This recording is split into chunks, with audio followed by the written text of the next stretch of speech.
Hi guys, आप सब कैसे हैं? मैं तो बहुत अच्छी हूँ। तो आज मैं ना मेरी मम्मी ने मेरे को कुछ श्लोकों सिखाया, तो मैं बोलूँगी आपको, ठीक है? हुँ।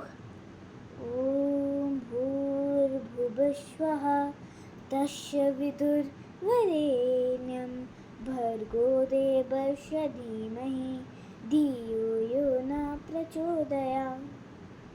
वक्रतुण्ड महाकाय सूर्यकोटिसमप्रभ निर्विघ्नं कुरु मे देवो सर्वकार्येषु सर्वदा। गुरुब्रह्मा गुरुविष्णु गुरुदेवो महेश्वरा गुरु साक्षात् परं ब्रह्म तस्मै श्री गुरुवे नमो तस्मै श्री गुरुवे नमो। ये वाला आता है।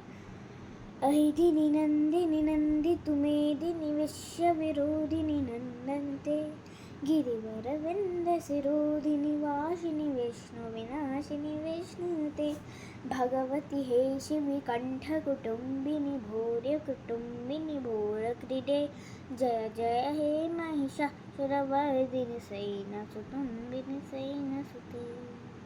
Thank you. आई होप आप सबका दिन बहुत अच्छा जाए।